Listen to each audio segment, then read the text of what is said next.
Hola, buenos días, tardes o noches, sean bienvenidos a George Horror. Estamos con una nueva historia, comenzamos. Lo que les voy a platicar me sucedió hace poco tiempo en un pueblo que se encuentra muy cercano a Guadalajara. Curiosamente conserva tradiciones y costumbres antiguas. Sucedió que por causa de mi trabajo, como asistente de investigación, fue necesario salir de la ciudad para ingresar a un mundo lleno de leyendas. Mi primer encuentro con los pobladores de ese lugar fue en casa de Armin. Ahí era el espacio en el que nos proveían de alimentos durante el día. Solo íbamos los fines de semana. El sábado y el domingo, nos quedamos a dormir en una casa que nos prestaba la cuñada de Armin. Esa casa se encontraba en proceso de construcción, pero ya no estaba en obra negra, casi estaba terminada por completo, así que era muy cómodo estar en ella. El pueblo del que les hablo se encuentra en la ribera de Chapala. El lago se encuentra rodeado de pueblos que pertenecen unos a Jalisco y otros al estado de Michoacán. Cuando me dijeron que iba a ir a trabajar a Chapala, me imaginé que era el lugar más conocido. Sin embargo, no fue así.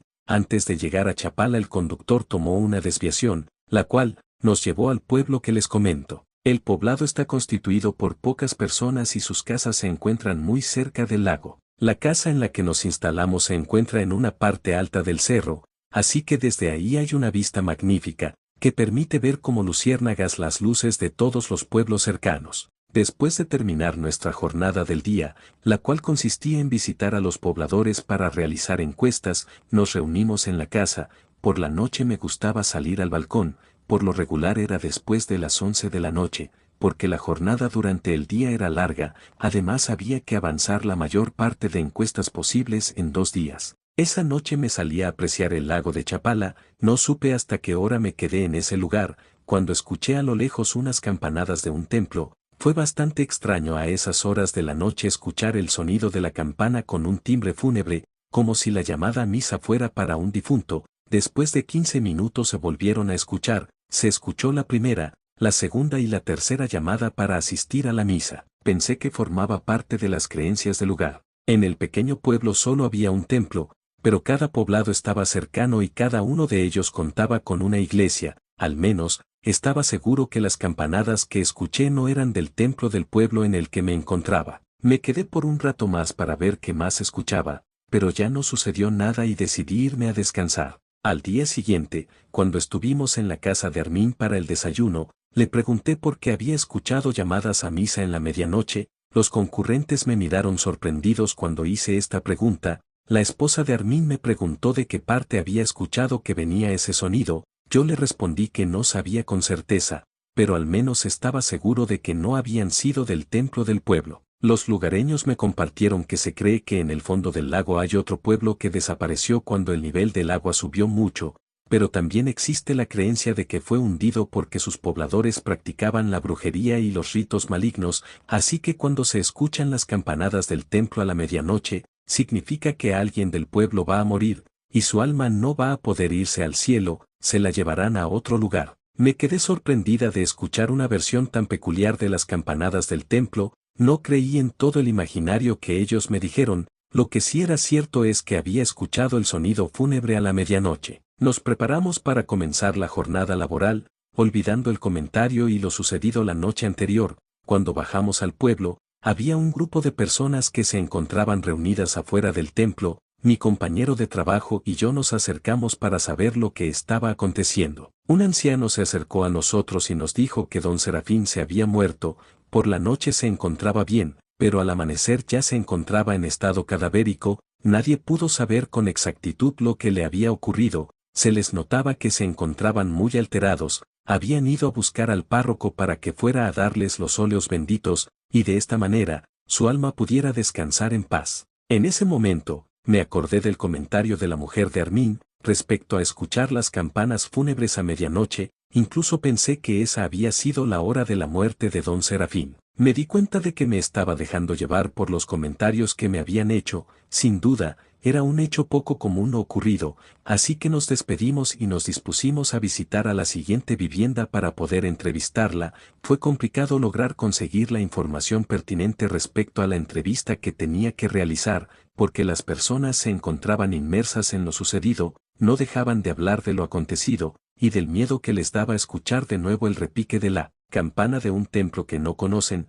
Tan solo el escuchar el aviso fúnebre los ponía nerviosos. Les pregunté si era posible escuchar el campanario de los pueblos vecinos, o de los que se encontraban del otro lado del lago. Ellos me respondieron que de los poblados cercanos sí era posible escucharlos, sobre todo, si se encontraba el pueblo quieto, pero a esa hora de la noche nadie sale a tocar la campana. No fue posible lograr la atención necesaria y decidimos no realizar las entrevistas de ese día. Nos dispusimos a escuchar los comentarios que estaban en boca de todos. Hubo personas que dijeron que a don Serafín se lo había llevado la muerte por ser curandero. Les pregunté a qué se dedicaba el hombre y me respondieron que curaba con hierbas y rezos y que si alguien le pedía que le hiciera un favor de un amarre, por un poco de más dinero él lo hacía. Ya no quise preguntar por más tiempo, ya que no era mi intención asustarlos. Ni siquiera les comenté que yo era una de las personas que había escuchado el tañer de las campanas. No todas las personas habían escuchado el sonido a la medianoche.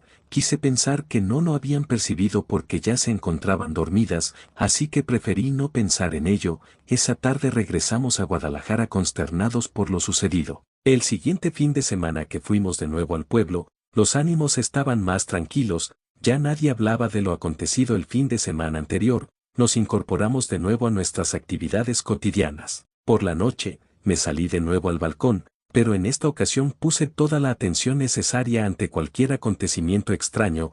Traía conmigo unos binoculares para poder distinguir cualquier movimiento a la distancia. Con lo que no conté fue con la oscuridad total. No era noche de luna llena, por lo tanto, no estaba a mi alcance ver nada en absoluto. Me quedé un rato observando el lago, con la remota idea de poder distinguir la cruz del templo que sobresale a través del agua. No la pude ver.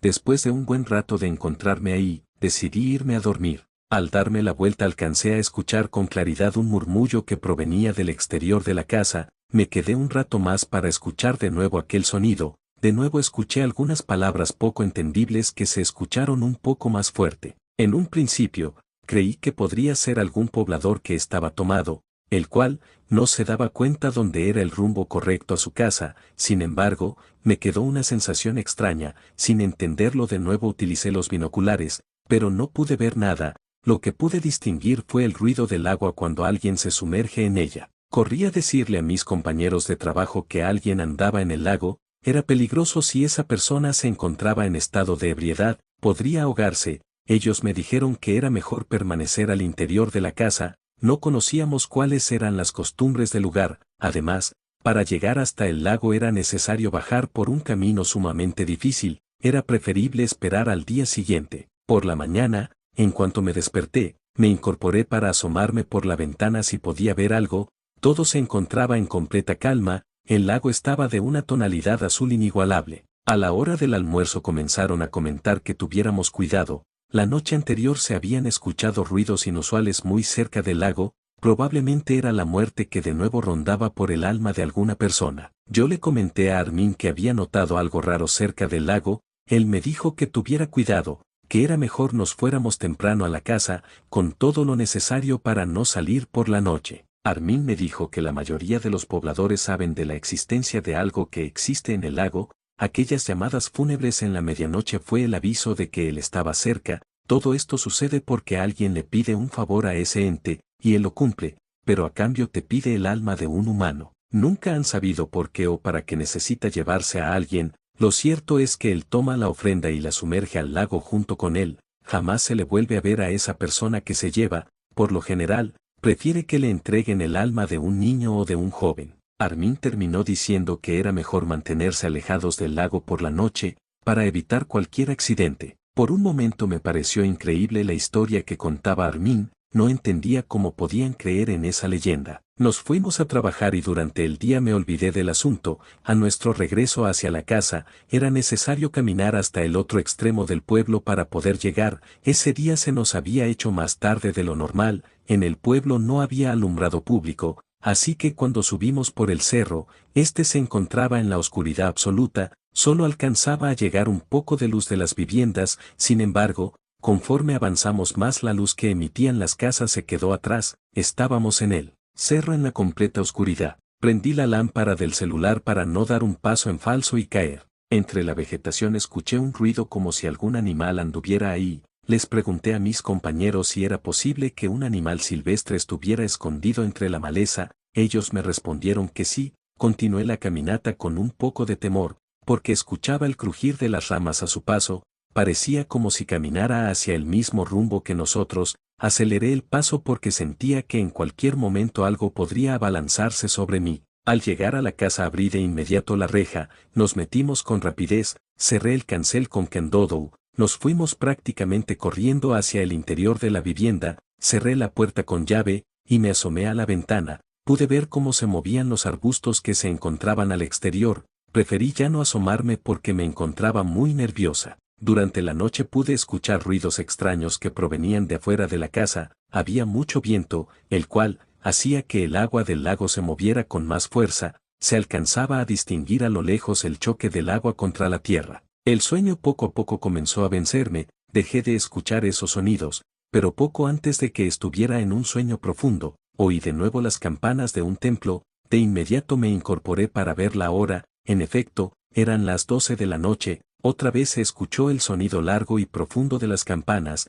Después, el silencio absoluto. Por lo que me habían dicho los pobladores, sabía qué significaba la salida de alguien del agua. Me quedé durante un rato sentada sobre mi cama. Las ventanas que daban al exterior eran con cristales enormes, lo que permitía ver al exterior sin necesidad de levantarme. Durante algunos minutos, estuve atenta a cualquier indicio de que algo estuviera fuera de la casa. En ese momento, vi como una sombra se deslizaba cerca del ventanal. No se detuvo ante la ventana, pasó tan rápido, pero alcancé a distinguir que se escurría por fuera. Así pasaron los minutos. Me quedé sentada en la cama con las piernas recogidas. Solo estuve dormitando por momentos, porque tenía miedo de que esa sombra que vi pasar se posara detrás del cristal. No sucedió, pero me fue imposible poder descansar. Por la mañana, cuando acudimos a la casa que nos asiste, ya estaban los comentarios de alguien que no podían encontrar, por lo que decía Armin. Esta vez se trataba de Juan, hijo de don Manuel. Hasta lo que sabían, el joven se quedó con sus amigos muy avanzada la noche. Decidieron acercarse al lago para beber un rato más. Uno de ellos dijo que él se retiró temprano y no pudo ver nada. En cambio, Andrés comentó que ya cuando Juan se encontraba en estado de ebriedad, comenzó a vociferar que no le tenía miedo a quien viviera en el lago. Él trató de convencerlo para retirarse del lugar, pero no lo consiguió. Finalmente se llevó a su amigo del lugar y lo dejó afuera de su casa.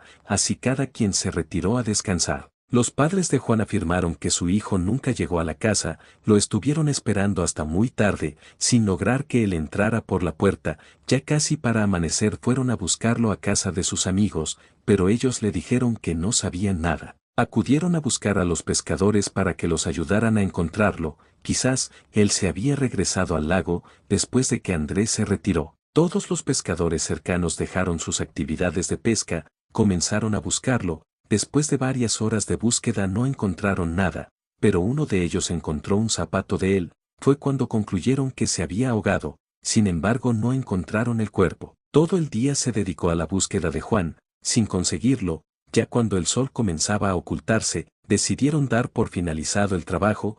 Todos se encontraban cansados y tristes. Así fue como dieron por muerto a Juan. Sin tener un cuerpo al cual velar, la madre de él no daba crédito a lo ocurrido. Las personas del pueblo le decían que era necesario mandar decir una misa y, a su vez, hacer los rituales funerarios. Ella, en un estado de desesperación, gritó que su hijo no estaba muerto, por lo que no iba a realizar nada, ya que no había ningún cuerpo. Después de que vi todo lo acontecido, tuve el impulso de decirles lo que había visto y escuchado, pero no lo hice. Pensé que de nada serviría el que se enteraran de eso. Al contrario, sería más doloroso para su madre saber que su hijo se encontraba en el fondo del lago, en el pueblo hundido. El trabajo en el pueblo era mucho, así que contra todo lo sucedido continuamos yendo a ese lugar cada fin de semana. Tratábamos de subir a la casa antes de que oscureciera, ya que todos nos habíamos quedado alterados con lo sucedido a Juan. Tuvo que pasar más tiempo para que los pobladores se calmaran, al igual que nosotros. Después de la desaparición de Juan, porque yo realmente no estaba segura si él se encontraba muerto, de cierta manera coincidía con su madre. Al no haber cuerpo no se puede dar por hecho de que lo estuviera. De cierta manera, conservaba la esperanza de que en algún momento él apareciera. pero eso no sucedió, al menos el tiempo que estuve yendo a ese lugar. Nuestra labor en ese pueblo siguió y esto nos permitió conocer más de fondo a algunas personas, principalmente, con aquellas que compartimos los alimentos, era un rato de charla después de comer, en ese momento era cuando podíamos preguntarles acerca de las costumbres y tradiciones de su pueblo, porque durante las encuestas era más bien para obtener información relevante para la propia investigación. En una ocasión en que nos quedamos platicando con Armin y su esposa, fue posible abordar lo del pueblo hundido. Armin nos platicó que se cree que hace mucho tiempo el lago de Chapala se encontraba más retirado de la tierra, mantenía una distancia considerable a la que actualmente tiene, por eso había un pueblo que se encontraba más hacia adentro del lago, pero en una época hubo una temporada de lluvia muy intensa, según lo que se decía durante muchos días estuvo lloviendo a cántaros, lo que hizo que el lago creciera mucho más de lo normal, a tal cantidad llovió que se quedó inundado el pueblo anterior al de ellos. Según Armin, nos decía que en temporada de sequía, el nivel del lago baja tanto que se puede alcanzar a ver la cruz de un templo que sobresale, pero esas ocasiones son muy pocas, porque es necesario que disminuya mucho el agua para que sea posible verla. En realidad no se sabe qué sucedió con las personas que habitaban el pueblo, ya que eso ocurrió hace muchos años, a él se lo contaron sus abuelos, y a ellos también sus ancestros, lo que se cree es que todo el poblado completo quedó sepultado debajo de esas aguas. Otra cosa más que nos dijo,